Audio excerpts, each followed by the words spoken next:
Good morning, everyone. Thank you for coming to our press conference this morning. I'm going to be real brief. Today we have with us the FBI Special Agent in Charge, Stephen Anthony, U.S. Attorney Justin Herdman, and Chief Calvin Williams from Cleveland Police Division that will be speaking today at the press conference. Also present we have Cuyahoga County Sheriff Cliff Pickney, Hector Feliciano, ASAC of Homeland Security, Mark Gollin, Assistant Field Office Director of ICE, Drew DeSerto, Chief from the U.S. Marshal's Office, Superintendent Colonel Paul Pride from the Ohio State Highway Patrol, Lieutenant Commander Norma Smehal from U.S. Coast Guard, Chief Bob Wagner and Detective Chuck Foriato from North Olmsted Police, and members of our investigative team from the Joint Terrorism Task Force. We have many other members on our Joint Terrorism Task Force that were not able to be here today, and we thank them for their participation. I'll turn it over to Steve Anthony. Good morning, everyone. How are we doing? As Vicki said, my name is Steve Anthony. I'm the Special Agent in Charge of the Cleveland FBI. Just like to echo what Vicki said and thank all the partners for being here today, and of course recognize those that were not able to make this on short notice. The reason the Joint Terrorism Task Force works is because all the people to my left and right. We are forever grateful. We're here today to announce the arrest of Demetrius Nathaniel Pitts, also known as Abdur Rahim Rafiq. Pitts has been charged in a federal complaint with attempting to provide material support to a foreign terrorist organization. Pitts was placed into custody yesterday, Sunday, July 1st at approximately 10 a.m. by the Joint Terrorism Task Force agents and task force officers. Criminal complaint sets forth in detail the facts and circumstances of the investigation and also the attempted material support charge. If you have not received a copy of that complaint, you will so at the end of the press conference. So again, that 30-plus page complaint includes a lot of the details of this investigation, but I think it's important to just spend a few minutes and to go over some of the highlights for you. So in 2017, the FBI received reporting that Pitts was making statements espousing his support for al-Qaeda and also his actions against particular United States entities, his violent intentions, including the armed forces. And as we typically do when we receive this information, we do what? We open an investigation. We check it out. And that's exactly what we did here. It was initially opened out of our Cincinnati field office because Pitts resided in the Southern District of Ohio. And it was also worked in coordination with the United States Attorney's Office in the Southern District of Ohio. So Pitts' statements of violent intentions continue to cause concern during the investigation as he expressed a willingness to conduct a U.S.-based attack and also his desire in wanting to join a foreign terrorist organization. His Facebook posts, quite frankly, were disturbing. They included verbiage that had words to the effect, "We as Muslims need to start training like this every day. We need to know how to shoot guns, throw hand grenades, hand-to-hand combat." An FBI undercover agent was introduced to Pitts in an effort to further determine whether Pitts was in fact a threat to national security. His extensive criminal history, including felonious assault, domestic violence, aggravated robbery, and carrying a concealed weapon, furthered our reason for concern. In May, Pitts relocated to the Cleveland area, and the office here in the JTTF picked up the investigation. Over the next several weeks, Pitts continued to express his radical ideology and his desire to commit violence against the United States. Just last week, during an in-person meeting with our undercover agent, Pitts suggested words to the effect, "I did tell myself that their holiday is coming up, the 4th of July, Independence Day. What would hit them in the core? Blow up, have a bomb, blow up at the 4th of July parade." During communications with the undercover agent, Pitts indicated he would travel downtown and conduct reconnaissance of Voinovich Park and the U.S. Coast Guard station for the purpose of taking photographs and videotape footage. He further, the day or thereafter, walked downtown, all over the downtown, and surveilled these entities, Voinovich Park and the U.S. Coast Guard station, in addition to other locations that had previously been discussed. Additional conversations with extremely concerning statements of intentions made by Pitts are specified in the federal complaint. And they include topics such as hatred for the military, wanting to chop off heads and hands, and disposing of bodies. A final meeting occurred on Sunday morning, as I mentioned yesterday, where the undercover and Mr. Pitts had a lengthy conversation.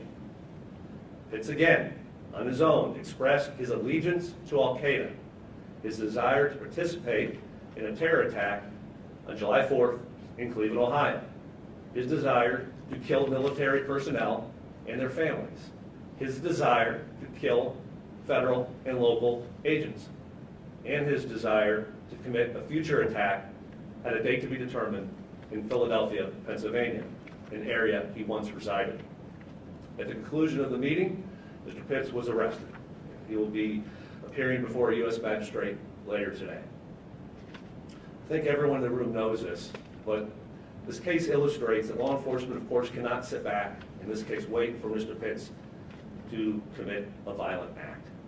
We don't have the luxury of hoping that an individual decides not to harm someone or get others to act, especially when his continued repeated intentions were to do just that. The Joint Terrorism Task Force, the city, the partners are working every day to detect, deter, and prevent terrorist attacks. That is by far our collective #1 priority to keep the public safe from all known threats. So we'd like just to take a minute to commend the men and women, some of which are represented over there. And again, there's many in this room, behind the cameras, that are every bit as critical to the work we do each and every day. We also had assistance from the Maple Heights and Garfield Heights Police Department and other, of course, and other entities. Just their hard work, dogged determination throughout the last year and a half. And it's what they do each and every day, behind the scenes, trying to protect us all. This investigation also, we collectively believe, demonstrates that commitment, but also underscores the importance of differentiating between lawful, peaceful exercise of First Amendment rights that we all cherish, and criminal acts and violent desires of a select few, such as Mr. Pitts, who seek to do our community and our country harm. Lastly, I would just like to give a shout out and thank the public. The public, as you'll see in the complaint, provide at least a piece of information that furthered this investigation. It just further illustrates how critical that is. All the partners up here, I know Chief Williams would echo this in a second, and Colonel Pride and others. It is the relationship with the public, it's relying on information each and every day that allows us to do our job. I think this case also illustrates that partnership, not just among the agencies here, but between the public and between the media as well. With that, I will end it, and I'm going to turn it over to our United States Attorney, Mr. Justin Kirk. Justin, thank you. Thank you, Steve, and I want to echo what Steve just said. A huge thanks to all the men and women on Cleveland's Joint Terrorism Task Force, the men and women of our office too, who work around the clock, make sure our nation, our city, and our community are safe from threats like Demetrius Pitts. Pitts has been charged in federal court with one count of attempting to provide material support to a designated foreign terrorist organization, and in this case it's Al-Qaeda.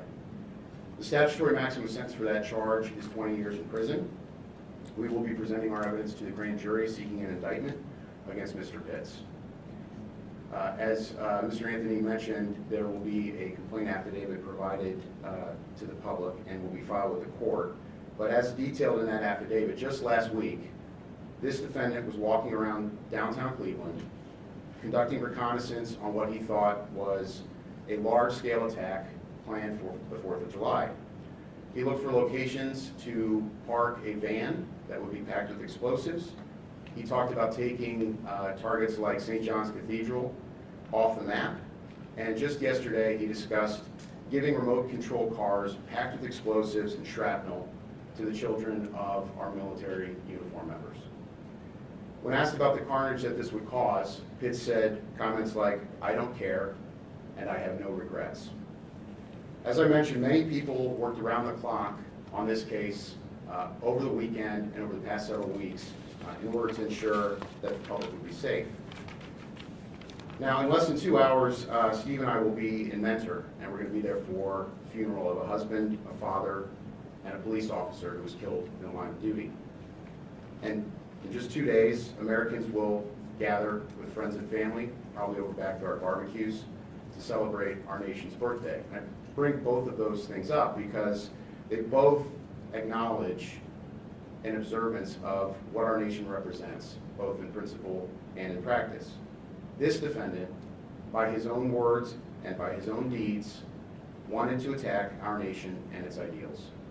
He wanted to target, even initially, from the very beginning of this, people at a July 4th parade. And he also talked about wanting to target people watching fireworks over downtown Cleveland, right outside this building. But he also wanted to strike at the values that are at the very core of our nation. He wanted us to be afraid to speak our minds. He also wanted us to be afraid to gather together in public places. So I ask this week that we all continue to gather, continue to celebrate America, continue to celebrate our men and women in law enforcement, to acknowledge those who have given their lives in the line of duty, to engage in the exchange of ideas that is central to our democracy, to continue to have our barbecues and continue to go see fireworks, knowing that our police, our sheriff's department, and our justice department employees will remain vigilant, protecting our community. Thank you. Turn over to Chief Williams now.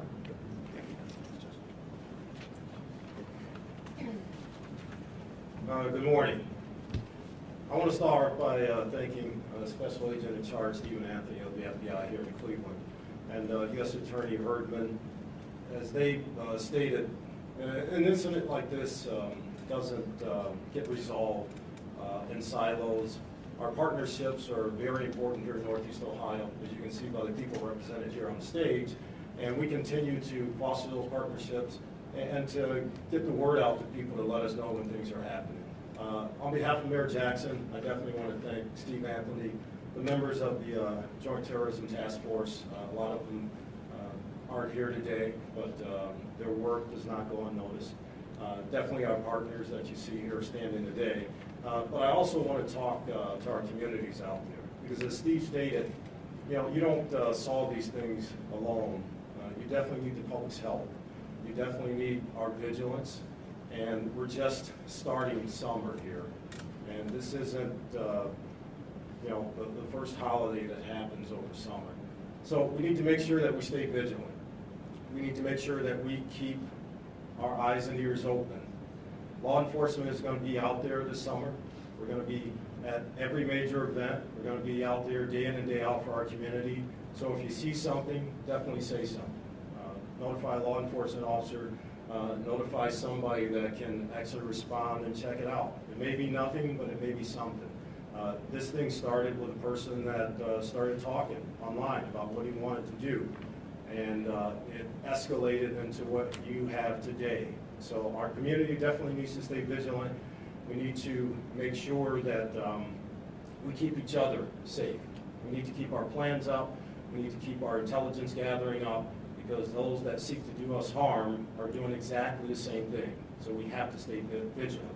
Again, I want to thank our partners. I want to thank Steve and his folks here. They do an excellent job here in Northeast Ohio for us, and they're definitely to be commended on this operation. Thank you. Take a few questions. Steve, did he have access to explosives, and do you know if he had the capability to build explosives? I will say this, I'll let the complaint speak for itself, but the trick with these things is we only know what we know, right? What we're able to do as an investigative team, coming together to try to determine, again, his intent, his ability to execute and the like. And so we don't know fully, quite honestly, whether he had all of these abilities. He definitely, throughout many conversations and over a long period of time, expressed his ability to either use either through the undercover agent or through others to obtain that. So his intent and his desire to find someone that could do that, if he could not, remain clear throughout.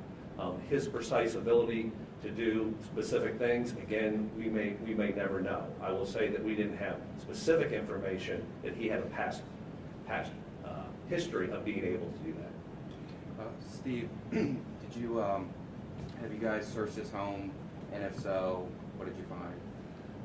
As you can imagine, and I can let Justin speak to that if he wants to, but we're conducting all logical investigation. I'm not gonna speak to actually specific, things that we're doing, investigative steps that we're taking to help resolve this entire case.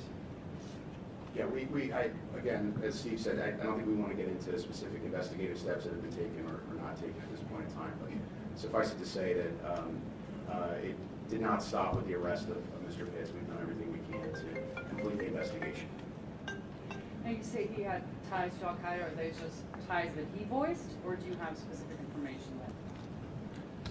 What we have is throughout the investigation is his repeated desire to join, to be part of a foreign terrorist organization, specifically Al-Qaeda. So his intent was to be part of what they do, part of the organization. And again, some of the complaint talks about that in details. Again, that was his stated desire to be part of a foreign terrorist organization. That's why, as Mr. Herman would say, charge of attempting to provide material support to such organization is able to be charged because of his repeated desire, stated desire to want to be part of and recognized as part of Al-Qaeda. Have there been other communications? Are there other people that might be charged along with him? At this time, Mr. Pitts is the person being charged. Is he an American citizen? How long he been in the country? And the third question, it could make him all mix and answer one. Why we don't have somebody, when we came to this country, to interviewing these people to find out the background? That way we could prevent not to happen again. Let me answer your first part of the question is Mr. Pitts is a United States citizen. And again, this case is a stark reminder that it doesn't take a individual that even born here or foreign to go over to a foreign land and participate in some sort of engagement to come back here ready to commit act. Mr. Pitts is a United States citizen, radicalized in the United States, planning to commit a terrorist attack in the United States. As far as the efforts of the United States government makes to vet all people who come into the country, of course, we do just that. I don't know if Justin wants to comment on that, but I mean, just if your question suggests that doesn't happen, I don't think I would agree with the premise of your question. And again, quite frankly, for this discussion, it may be irrelevant because Mr. Pitts was a United States citizen. Do we know if he traveled out of the country at any point while you were watching him? Do not have any information they traveled out of the country. What does his family say about him? Is this a sudden thing, or had he been expressing these views for longer than springtime? So you can imagine, as Mr. Herman said, the investigation is continuing just to determine all that. Again, there's a lot of work still to be done. So I can't comment. I don't have that information. Anything else? Chief, any plans for increased security on the 4th of July? Yes and no. I mean, we always increase our security postures during special events, whether it's the 4th of July, St. Patrick's Day, you name it. And you folks have been out there during those events, so you see the level of security. But does this heighten everybody's sense of awareness of what's going on? Of course it does. But are we putting out extra patrols? Not necessarily, but we always have what we feel to be a more than adequate security plan for our special events. 4th of July is no different. And you'll definitely know that we're out there. And then there are some folks out there that you won't know are out there. So we're going to have our same posture. We just want people to be vigilant. We want people to help us out. If you see something, definitely let law enforcement know so we can check it out. Thanks. Anything else? All right, if not, thank you very much again for being here. We'll make sure that when you leave here today that you get a copy of the complaint, correct? All right. Is there his picture, sir? Oh, sorry, yes. Thanks, everyone. His mugshot's on the screen if you guys want to capture that. Thank you.